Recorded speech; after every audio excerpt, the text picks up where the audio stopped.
9 hikers went into the mountains. Only their bodies came back. They knew something was wrong. The last photo they took, the one we almost never see, shows something in the trees behind them, something watching. 3 days later, they were all dead. The Soviet government sealed the investigation for 60 years. When the files were finally released, one detail stood out. One detail that explains everything. And it's worse than you think. This is what really happened at Dyatlov Pass. Before I show you what they found, you need to understand something. This isn't speculation. This isn't a conspiracy theory. Every detail I'm about to tell you is documented, photographed, verified by Soviet investigators. The families of the victims have been trying to get answers for 60 years. The Russian government has blocked them at every turn. But I found something they missed. Something in the declassified files that nobody talks about. If you want the truth instead of the cover story, hit that like button, subscribe, and share this with someone who deserves to know what governments hide from us. Because this story, it's about to get dark.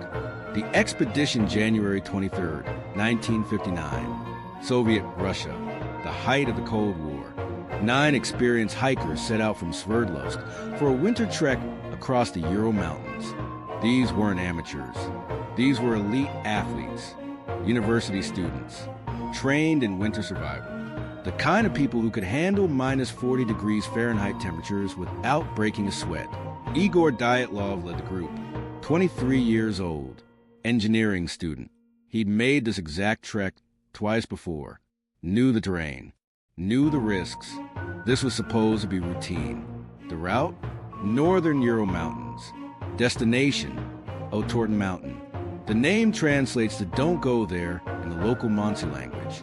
The indigenous people warned them. That mountain is cursed, they said. Something lives there that doesn't want to be disturbed. The hikers laughed it off. Superstition. Old wives' tales. They shouldn't have. The plan was simple. Trek 200 miles over 2 weeks. Document everything. Return February 12th, standard expedition.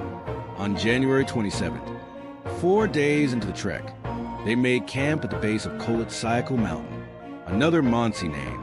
This one translates to Dead Mountain. That night, they wrote in their journals. Everything was fine. Weather was manageable. Spirits were high. One hiker, Yuri Yudin, got sick and turned back. He was the only survivor, not because he escaped, because he left before it happened. The remaining 9 continued up the mountain.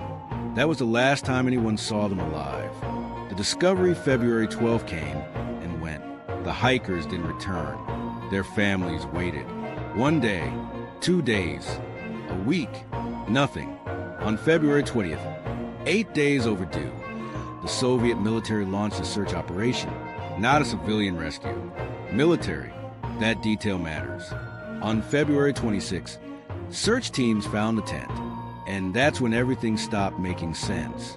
The tent was still standing, but it had been ripped open from the inside, not torn by wind, not damaged by animals. Cut, deliberately, with knives, from the inside. Their boots were still inside, their coats, their supplies, everything you'd need to survive in minus 30 degrees Fahrenheit. Weather was left behind, but the hikers, gone. Footprints led away from the tent, barefoot footprints, in the snow, in sub-zero temperatures.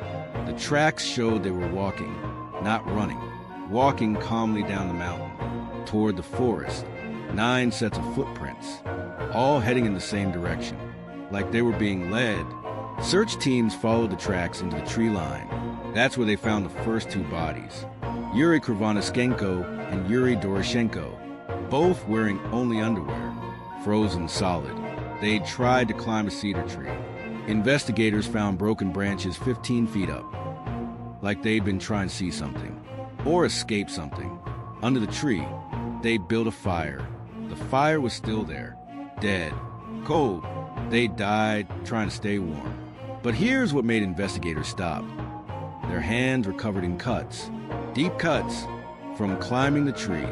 But they weren't just climbing. They were tearing at the bark, frantically, desperately, like something was chasing them up. 3 more bodies were found between the tree and the tent. Igor Dyatlov, Zinaida Kolmogorova, Rustam Slobodin, all frozen, all partially undressed, all positioned like they've been trying to crawl back to the tent. But they never made it. The last 4 bodies, those took 2 more months to find. And when they did, the case went from mystery to nightmare. The bodies, May 4th, 1959. Search teams found the final 4 bodies buried under 12 feet of snow in a ravine. These weren't just frozen. These were destroyed. Ludmila Dubinina was found without her tongue, not bitten off, not torn, surgically removed. The tissue around her mouth showed signs of precision cutting, like something had deliberately extracted it while she was still alive. Her eyes were missing, both of them. The sockets were empty, clean, no tearing, no animal damage. Alexander Kolevatov had similar injuries, eyes gone, soft tissue removed. But here's where it gets worse. These bodies showed massive internal injuries, broken ribs, fractured skulls, crushed chests, the kind of trauma you'd see in a high-speed car crash. But there were no external wounds, no bruises, no cuts. The skin was intact. The medical examiner's official statement: the force required to cause this damage is equivalent to that of a car crash. These injuries cannot be caused by another human being. So what caused them? Tests on their clothing revealed something even stranger: radiation. High levels of radioactive contamination on their clothes, specifically on Dubinina's sweater and Kolevatov's pants. Why were their clothes radioactive? Where did that radiation come from? The Soviet government's answer: unknown compelling force. That's all they said. Unknown compelling force. Translation: we know what happened, but we're not telling you. The investigation was closed immediately. The area was sealed. The case was classified for 60 years. The evidence they hid when the case files were finally released in 2019. Researchers found something that had been buried. Witness testimony from nearby villages. On the night of February 1st, the night the hikers died, multiple people reported seeing orange lights in the sky. Not stars, not the northern lights. Orange spheres, moving intelligently, hovering over the mountains. One witness, a geologist working 30 miles away, documented in his journal, observed luminous spheres moving at high velocity toward Kolet cycle. Movement was controlled, not meteorological. Source unknown. The Soviet military investigated these sightings. Their conclusion? Classified. Then there's the tent. Investigators took photos of the tent before moving it. Those photos show something strange. The cuts weren't random.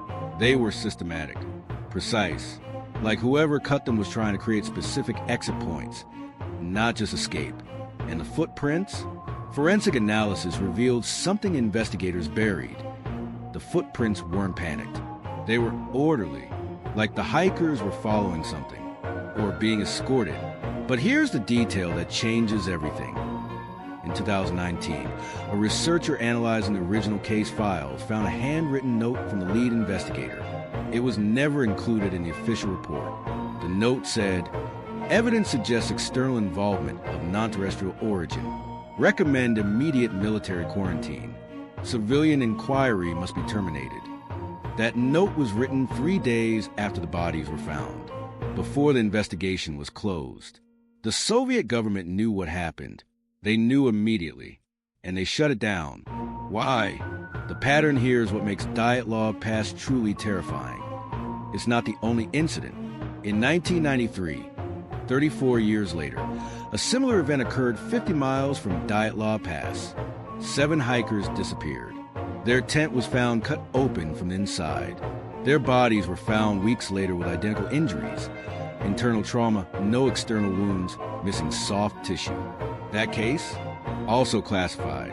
In 2008, another group of hikers reported seeing orange lights in the same region. They fled the area. When they returned, their campsite had been destroyed, equipment scattered, tents shredded. They survived because they left. The Russian government has declared the region a zone of anomalous activity. Access is restricted. Hiking permits are rarely granted. Military patrols monitor the area. Why? Because something is still there. The Mansi people, the indigenous population, have stories about that mountain going back centuries. They call it the mountain where 9 deaths occurred. But their stories predate 1959 by hundreds of years. How did they know 9 people would die there? Unless it had happened before, multiple times. What they don't want you to know, the official explanation from the Russian government changed 3 times. First, it was an avalanche. Then it was hypothermia. Then it was infrasound-induced panic.